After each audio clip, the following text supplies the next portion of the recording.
Welcome to my channel. இந்த காணொளியை உங்களுக்கு தொகுத்து வழங்குபவர்கள் SBO school of business organisation. SBOவில் சேருங்க, பார்ட் டைமில் ஏர்ன் பண்ணுங்கள். ஒரு சின்ன குட்டி கதை தான். இந்த கதையை நானே சொல்லியிருக்கேன் வீடியோ மூலமும். அதை கேளுங்க. சரியில்லையானா திட்டாதீங்க. வாங்க நம்ம இப்போ வீடியோக்குள்ளே போகலாம். ஸ்கிப் பண்ணாதீங்க. பெரிய தப்பு. தினம் 300 ரூபாய் சம்பாதிக்க அரிய வாய்ப்பு. இன்ஸ்டாகிராம், ஃபேஸ்புக் பயன்படுத்த தெரிந்தால் போதும். Content post and content publishing மூலமா தினம் 300 ரூபாய் சம்பாதிக்கலாம். இந்த வேலை செய்ய 5 நிமிடம் போதும். Work training support, group communication support, all language customer live chat support, முக்கியமா சொந்தமா ஒரு பிசினஸ் ஸ்டார்ட் பண்ற அளவுக்கு உங்களால கற்றுக்கொள்ளவும் முடியும், சம்பாதிக்கவும் முடியும். இந்த வேலை வாய்ப்பு வழங்குவது 5 வருடத்திற்கு மேல ரன் ஆகிட்டு இருக்க நம்ம தமிழ்நாட்டு company school of business organisation private limited. மேலும் விவரங்களுக்கு டிஸ்கிரிப்ஷன்ல கொடுத்திருக்க நம்பருக்கு வாட்ஸ்அப் பண்ணுங்க. வணக்கம் நண்பர்களே. ஒரு சின்ன குட்டி கதை.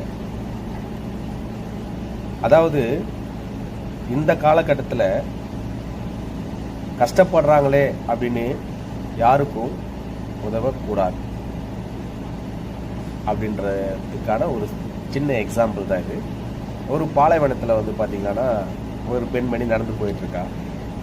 அப்போ அங்கே ஒரு கொடிய விஷம் உள்ள ஒரு பாம்பு கல்லுக்கடையில் மாட்டிட்டு அதன் மீது கல் வந்து விழுந்து கிடக்குது.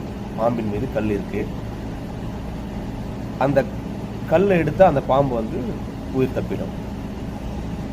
அப்போது அந்த நிகழ்ச்சியை பார்த்து அந்த பெண்மணி என்ன செய்கிறான்னா, பாம்பின் மீது இருக்கிற கல்லை வந்து தூக்கி போட்டுறான்.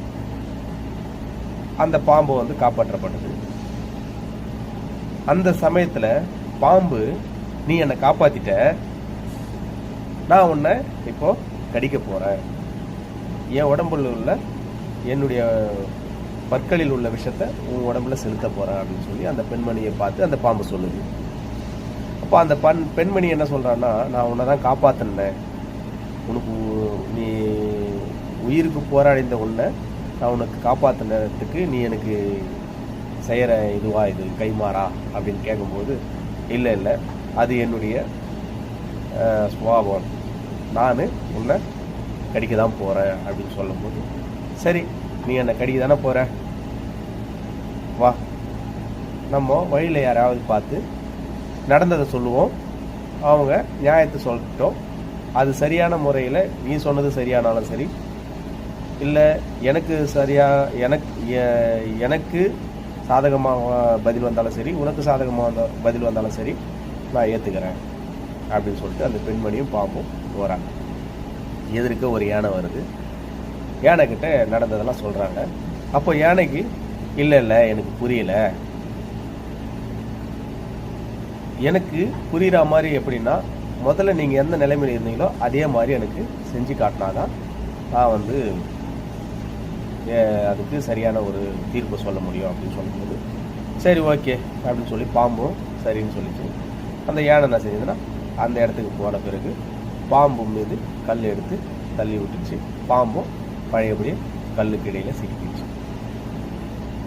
அதன் பிறகு யானை என்ன சொல்லிச்சுன்னா, அந்த பெண்மணியை பார்த்து, நீ இதுக்கப்புறம் நீங்கள் கிளம்புங்க அப்படின்னு சொல்லிட்டு சொன்ன பிறகு அந்த பெண்மணி அந்த இடத்த விட்டு போயிடுறாங்க.